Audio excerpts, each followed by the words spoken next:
cuando estás en México, tú reniegas de tu religión cristiana. No te sientes cristiano en ese momento. No, yo una vez que me voy de mi casa, mi mamá, las últimas palabras de mi madre a los 14 fue, cuando te vayas, ella pensando que yo no me iba a ir nunca, me dijo, cuando te vayas de esta casa, vas a encontrar en la calle que no vas a poder ser de uno o del otro, no vas a poder andar en el medio, sos, perdón, de uno o del otro. Y dije, ¿de qué? ¿O de Dios o del diablo? Y yo le dije, yo me voy con el diablo. ¿Y tuviste 10 años con el diablo? Sí.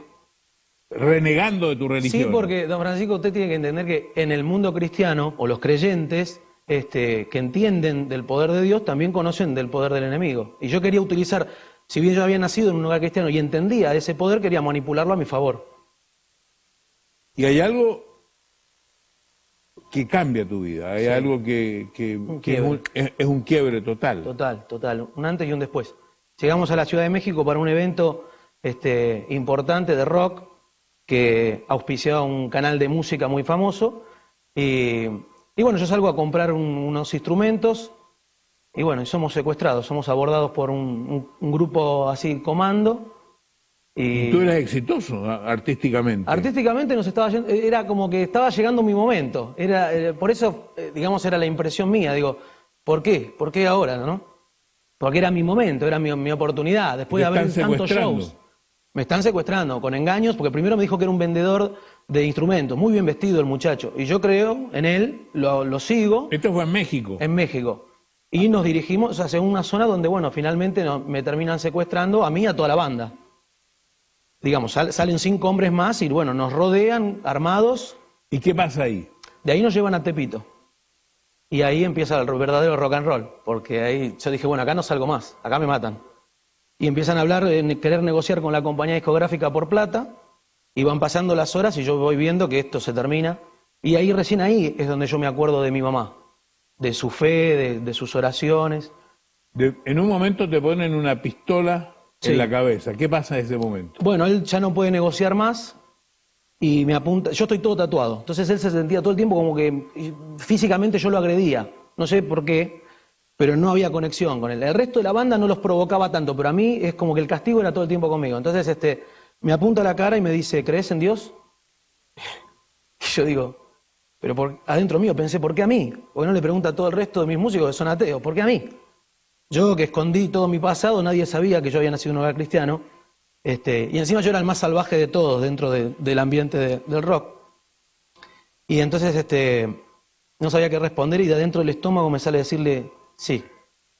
Y cuando le dije que sí me dio miedo haberle dicho que sí, que creía.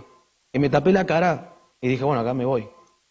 Y por lo contrario, esperé y cuando lo vuelvo a mirar, el muchacho me hace con el arma, me dice, si me hubieras dicho que no, te hubiera matado. Se guardó el arma y salió de la habitación. Empezó a discutir con el resto de los secuestradores. Y ahí yo siento un cambio en mí, físico.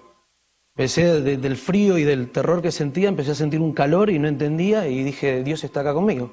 ¿Por qué? No entendía por qué. Y era muy fuerte. De hecho, pasaron un montón de otras cosas más. Cuando nos están liberando, otra banda de secuestradores y narcotraficantes entran al barrio y nos quieren matar y estos mismos hombres que nos estaban secuestrando nos defienden. Una locura total. No paraba la odisea, pero adentro mío había algo muy fuerte, un calor, una energía que era totalmente, no la había vivido en mi vida. Si bien había nacido en un hogar cristiano, me había bautizado, nunca lo había sentido.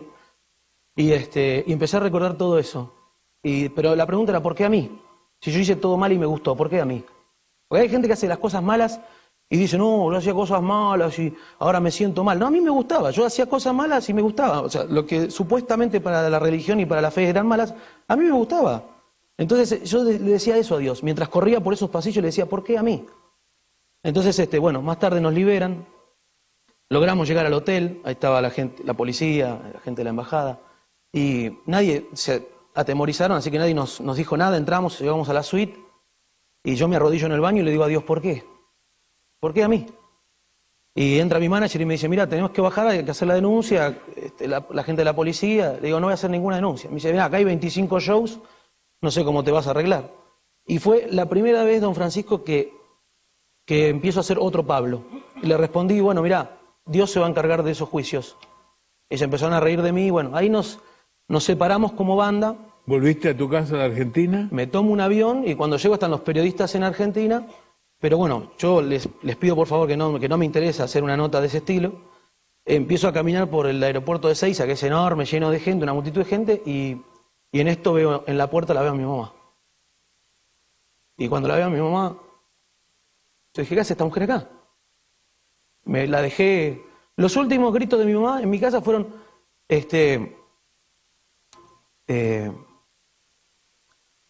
los últimos gritos de mi mamá, ella, yo sé en quién deposité mi fe, gritaba.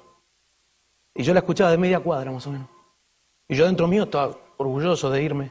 Así que la encuentro a mi mamá ahí y me quedaba esa impresión todavía. O sea, estaba mi mamá, pero me quedaba esa impresión de esa mamá controladora, de esa mamá de estar educándonos constantemente, orando por nosotros.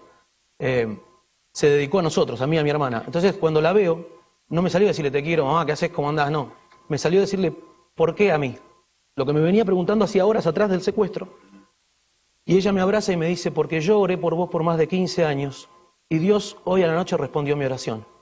Y ahí la abracé. ¿Y eso fue hace cuántos años atrás? 9. 9 años. ¿Tu vida cambió? ¿Te casaste? Sí. ¿Tienes hijos? Tengo hijos. ¿Te has dedicado a la música cristiana? Sí. La verdad que Dios me regaló una vida de nuevo. Y yo me aferré a esa oportunidad. Si bien mi pasado me perseguía al principio, porque no es fácil. Cuando hablo con los chicos o con los jóvenes, les digo, no es fácil. Yo no les quiero vender que de la noche a la mañana conoces a Dios y te cambia la vida. Pero cuando conoces a Dios se abre una puerta.